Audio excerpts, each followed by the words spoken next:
Corona virus की दवाई यानी कि वैक्सीन को लेकर एक सबसे बड़ी खबर है। इसके अलावा भारत में आज के कोरोना के ताजा आंकड़े क्या चल रहे हैं ये भी जानेंगे। साथ ही मोदी सरकार की तरफ से कोरोना वायरस पर कुछ बड़े फैसले भी लिए गए हैं जो आम आदमी के लिए जानना जरूरी है। आइए दोस्तों, मैं आपको बताता हूँ कोरोना से जुड़ी आज की तमाम बड़ी खबरें। 15 बड़े अपडेट्स को इस वीडियो में जानेंगे अपन। बिल्कुल बने रहेगा मेरे साथ और एकदम पूरा लास्ट तक देखते रहिएगा। सबसे पहले कोरोना को लेकर एक खबर देख सकते हैं कि सिक्किम के मुख्यमंत्री प्रेम सिंह तमांग की पत्नी कोरोना वायरस से संक्रमित पाई गई हैं। जी हां, सिक्किम राज्य के मुख्यमंत्री प्रेम सिंह तमांग की वाइफ पत्नी कृष्णा राय और उनके परिवार के कुछ सदस्य कोरोना वायरस से पॉजिटिव पाए गए हैं। राय ने एक फेसबुक पोस्ट में अपील की कि हमने कोरोना वायरस से बचने की हर संभव कोशिश की, लेकिन दुर्भाग्यवश हम संक्रमित हो गए। मैं संपर्क में आए लोगों से अपील करती हूँ कि वे जांच करा लें और करीबी संपर्क में आए लोग आइसोलेशन में चले जाएं। चलिए साथ ही अगला अपडेट है दोस्तों, उत्तराखंड के मुख्यमंत्री त्रिवेंद्र सिंह रावत के ओएसडी का भी निधन हो चुका। कोरोना से संक्रमित थे वो भी। मुख्यमंत्री त्रिवेंद्र सिंह रावत के ओएसडी गोपाल सिंह रावत का मंगलवार को निधन हो गया। वे कई दिनों कोरोना से संक्रमित थे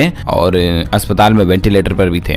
चलिए इसी बीच अगली खबर देख सकते हैं कि कोरोना को लेकर अपडेट है कि 50% भी असर करेगा टीका तो भी मंजूरी मिल जाएगी। आईसीएमआर के चीफ ने कहा दोस्तों कि सांस संबंधी बीमारी में कोई भी दवा 100% कारगर नहीं होती है। जी हाँ, दरअसल भारतीय आयुर्विज्ञान अनुसंधान परिषद जो है ना आईसीएमआर, उसके चीफ बलराम भार्गव ने मंगलवार को कहा कि कोरोना की कोई वैक्सीन अगर आधी भी काम करती है, 50% भी काम करती है, तो वैक्सीन निर्माताओं को मंजूरी दे दी जाएगी। साथ ही उन्होंने कहा कि सांस से संबंधित ऐसा वायरस के लिए कोई भी टीका नहीं है जो 100% काम करे। भार्गव ने आगे कहा कि WHO के मुताबिक एक वैक्सीन के लिए 3 चीजें हैं। पहली सुरक्षा, दूसरी इम्यूनोजेनेसिटी और तीसरी है प्रभावकारिता। WHO ने कहा कि 50% कारगर वैक्सीन को मंजूरी दी जा सकती है, लेकिन हम फिर भी 100% कारगर वैक्सीन की उम्मीद कर रहे हैं। कोई भी वैक्सीन आधी से पूरी तक कारगर होती है तो उसे मंजूरी दे दी जाती है। चलिए इसी बीच अगली खबर देख सकते हैं कि देश में कोरोना वैक्सीन को लेकर गाइडलाइन जारी की गई है। DGCI ने आवश्यक सुरक्षा के निर्देश भी दिए हैं। जहां दुनिया भर में कोरोना वायरस महामारी संकट के बीच वैक्सीन तैयार करने को लेकर अभी भी जदोजहद जारी है। दुनिया के कई देशों के वैज्ञानिक वैक्सीन तैयार करने में जुटे हुए हैं, राइट। इस बीच हमारा भारत भी पीछे नहीं है। भारत में कोरोना वायरस की वैक्सीन को लेकर नई गाइडलाइन आ चुकी है। देश की ड्रग नियामक संस्था drugs controller general of India यानी कि DCGI ने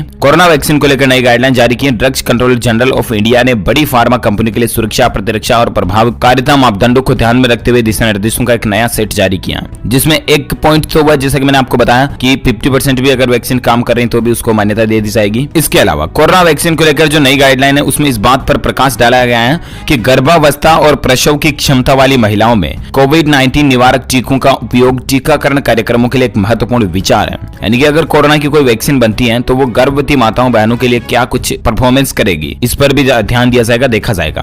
देश में अभी दोस्तों 30 वैक्सीन का काम चल रहा है, जिसमें कुछ तो 3rd फेज के ट्रायल में भी चल रही है, कुछ 2nd फेज के ट्रायल में चल रही है। हम सभी को बेसब्री से इंतजार है कि आखिर कब तक वैक्सीन देखने को मिलती है। इसको लेकर और आगे क्या अपडेट आता है मैं आपको बता दूंगा। ये साथ ही अगली खबर है कि मानसून सत्र पर कोरोना अटैक 8 दिन पहले ही हो सकता है खत्म। जी हाँ, कोरोना वायरस को लेकर संसद का मानसून 8 दिन पहले बुधवार को अनिश्चित काल के लिए स्थगित किया जा सकता है। सूत्रों के माने दोस्तों तो राज्यसभा की कार्यवाही बुधवार को 5 विधेयकों को लेने के बाद अनिश्चित काल के लिए स्थगित की जा सकती है। बैठक भी ऑलरेडी स्थगित हो चुकी है। अब देखते हैं इस पर और क्या अपडेट आता है मैं आपको बता दूंगा। फिलहाल अगली खबर देखिए जरा कि महिलाओं को ठीक होने के बाद भी देर तक रहता कोविड-19 के लक्षणों का खतरा। जी हाँ, माताओं बहनों के लिए कोरोना वायरस को लेकर एक बड़ी वैज्ञानिक रिसर्च देखने को मिल रही है। किसी अन्य दूसरी बीमारी की तरह कोरोना वायरस भी लोगों को अलग तरह से प्रभावित करता है। इसके पीछे कई ऐसे फैक्टर हैं जो तय करते हैं कि किसको वायरस संक्रमण का खतरा ज्यादा होगा, किसको कम होगा, जिसमें उम्र हो गया, इम्यूनिटी हो गया, पुराना कोई रोग हो गया, ये सभी फैक्टर वायरस के प्रति ज्यादा संवेदनशील होते हैं। यहाँ तक कि लिंग भी इस कड़ी में जुड़ गया है। रिसर्च में पता चला दोस्तों कि कोविड-19 का प्रभाव महिलाओं पर ज्यादा होता है। एक नए शोध के मुताबिक पुरुषों के मुकाबले महिलाओं को बीमारी से ठीक होने के बाद कोविड-19 के खास लक्षण से ज्यादा जूझना पड़ता है। आयरिस शोध से पता चलता है कि महिलाओं को कोविड-19 से उबरने के बाद लंबे समय तक थकान की समस्या की शिकायत रहती है। आयरलैंड के शोधकर्ताओं ने 128 कोरोना पॉजिटिव मरीजों पर एक स्टडी की। उन्होंने उनका डबलिन के संत जेम्स अस्पताल में टेस्ट किया, जिसमें पता चला कि थकान बीमारी का एक नतीजा है और ये महिलाओं में ज्यादा देखा गया है। चलिए साथ ही अगला अपडेट देख सकते हैं। कोरोना वायरस की वैक्सीन के लिए केंद्र सरकार ने ड्राफ्ट भी तैयार कर लिया एक। जहां दरअसल कोरोना वायरस की वैक्सीन को लेकर जहां भारत सहित दुनिया भर के वैज्ञानिक अनुसंधान में जुटे हुए हैं, वहीं केंद्र सरकार ने वैक्सीन को लेकर ड्राफ्ट तैयार कर लिया,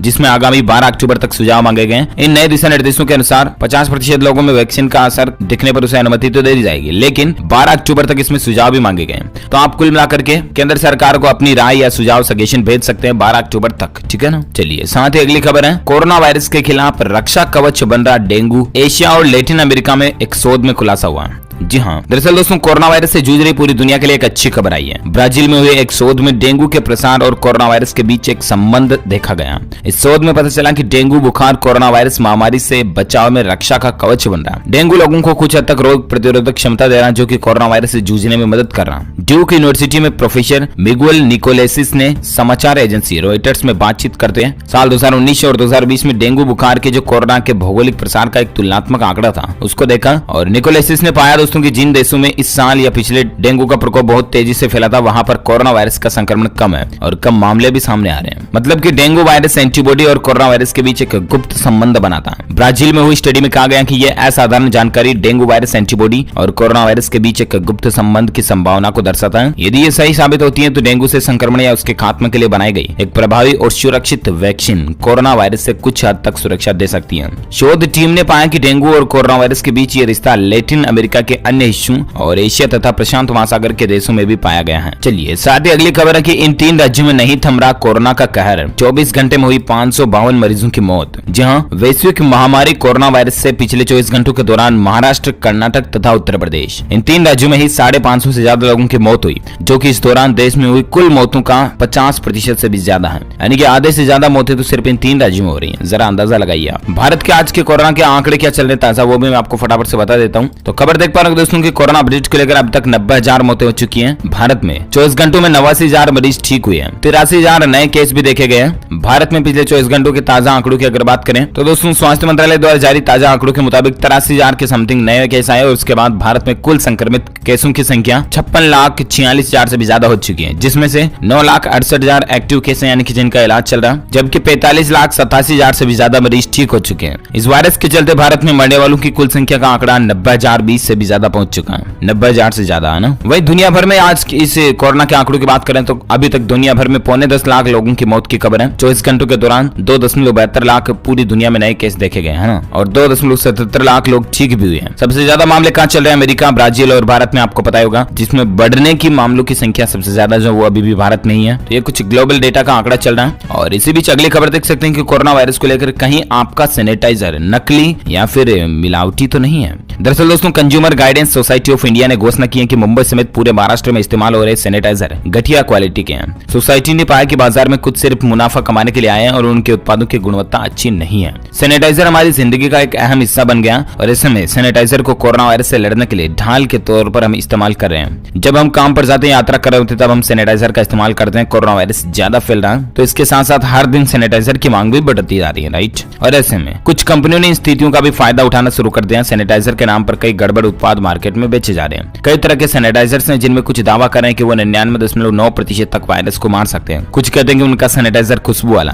कईयों का कहना है कि उनका सैनिटाइजर अल्कोहल बेस्ड है। कोरोना से बचने के लिए हम सभी अल्कोहल बेस्ड सैनिटाइजर का इस्तेमाल कर रहे हैं, लेकिन क्या आप सही सैनिटाइजर का इस्तेमाल कर रहे हैं? क्या आपका सैनिटाइजर सही है? कोई नकली या डुप्लीकेट माल तो नहीं है? क्या आपका सैनिटाइजर कोई साइड इफेक्ट तो नहीं कर रहा? क्या आपका सैनिटाइजर आपकी त्वचा को सूट करता है? ये सारे सवाल महत्वपूर्ण है क्योंकि बाजार में कई घटिया और मिलावटी के प्रोडक्ट मिल रहे हैं, सैनिटाइजर मिल रहे हैं, जिनसे आपको अलर्ट रहना जरूरी है। ग्राहकों के अधिकारों के लिए काम करने वाली संस्था consumer guidance society of India की ओर से एक अध्ययन के मुताबिक अध्ययन के लिए चुने गए सैनिटाइजरों में आधे से ज्यादा मिलावटी थे और ये सैंपल मुंबई, ठाणे और नवी मुंबई से लिए गए थे। 122 सैंपल चुने गए जिसमें 45 सैंपल मिलावटी पाए गए। अब जरा अंदाजा लगाइए आप कैसे सही सैनिटाइजर का इस्तेमाल कर पाओगे। अब ऐसे में आपको क्या करना चाहिए? तो मैं आपको बता दूं कि आप किसी ब्रांडेड सैनिटाइजर को ही खरीदें, ऐसी एली लोकल थैली पार्टी कंपनियों के सैनिटाइजर का इस्तेमाल ना करें, पहली बात तो ये। इसके अलावा कई सारे कंपनीज होते हैं सैनिटाइजर में मिथाइल अल्कोहल वगैरह भी मिला देते हैं। ये क्या होता है? तो ये एक तरह का आप कह सकते हैं कि जहरीला पदार्थ है जिससे कि आपकी त्वचा, आंखों और फेफड़ों को नुकसान पहुंच सकता है। मिथाइल अल्कोहल के संपर्क में आने से लोगों को यह नुकसान पहुंच सकता है। इसका उपयोग प्लास्टिक, पॉलिएस्टर और सॉल्वेंट्स के उत्पादन में किया जाता है। डॉक्टर बताते हैं दोस्तों कि मिथाइल अल्कोहल आपकी त्वचा के अंदर जा सकता है और इससे नुकसान हो सकता है। अगर ये आंखों के संपर्क में आता है तो आंखों को बहुत ज्यादा नुकसान हो सकता है। इसकी वजह से उल्टियां, सिर दर्द और ज्यादा संपर्क में रहने से मौत तक भी हो सकती है। इसका मतलब समझे क्या? मिथाइल अल्कोहल वाले सैनिटाइजर को कभी आप यूज ना करें, ठीक है ना। और कुल मिलाकर के सतर्क रहें, डायल 100, तभी आप बाजार के फर्जी प्रोडक्ट्स को अपने से दूर रख पाओगे। यहाँ तक कि मसला देखिए, अब आपको कौन सा सैनिटाइजर खरीदना चाहिए? तो मुंबई के एक त्वचा रोग विशेषज्ञ डॉक्टर बिंदु सालेटकर कहते हैं दोस्तों कि लोगों को सैनिटाइजर खरीदते वक्त जरूरी सावधानी बरतनी चाहिए। सैनिटाइजर में इथाइल अल्कोहल की मात्रा 70% से ज्यादा हो तो अच्छा है, लेकिन मिथाइल अल्कोहल नहीं होना चाहिए, ठीक है ना। कई बार अल्कोहल हाथों को रूखा बना सकता है, इसलिए ग्लिसरीन वाला सैनिटाइजर ठीक रहता है। साथ ही जिन्हें अक्सर एलर्जी हो जाती है उन्हें खुशबू वाले सैनिटाइजर इस्तेमाल नहीं करने चाहिए। घर पर कैसे पता करें करें कि सैनिटाइजर कैसा अच्छा है या कौन सा खराब है। तो इस पर डॉक्टरों का कहना है कि आप पता कर सकते हैं कि सैनिटाइजर इस्तेमाल करने के लिए ठीक है या नहीं। इसके लिए आपको 1 चम्मच में गेहूं का आटा लेना होगा। अगर आटा चिपचिपा हो जाता है तो सैनिटाइजर अच्छा नहीं है, और अगर आटा सूखा रहता है तो सैनिटाइजर इस्तेमाल के लिए ठीक है। इतना ही नहीं, इंडस्ट्री की हालत देखिए जरा। रिसर्चरों को धमकी भरे फोन कॉल भी आने लग गए हैं। रिसर्च जो कि सैनिटाइजर पर रिपोर्ट दी, उनका कहना है कि मुझे 4-5 धमकी भरे फोन आए। इस तरह की रिसर्च के बाद ऐसा फोन आना सामान्य की बात है। उन्होंने हमें धमकी दी कि वो मानहानि का मुकदमा कर देंगे वगैरह वगैरह, गलत जानकारी दी है ये। तो सावधानी आपको बरतनी होगी कुल मिलाकर के, ठीक है ना। ये सैनिटाइजर पर थोड़ी डिटेल जानकारी थी, मैंने आपको बता दी है। इसके अलावा दोस्तों खबर है कि 30% मरीजों के फेफड़ों पर अटैक कर रहा वायरस। भूल कर भी आप ये लापरवाही ना करें।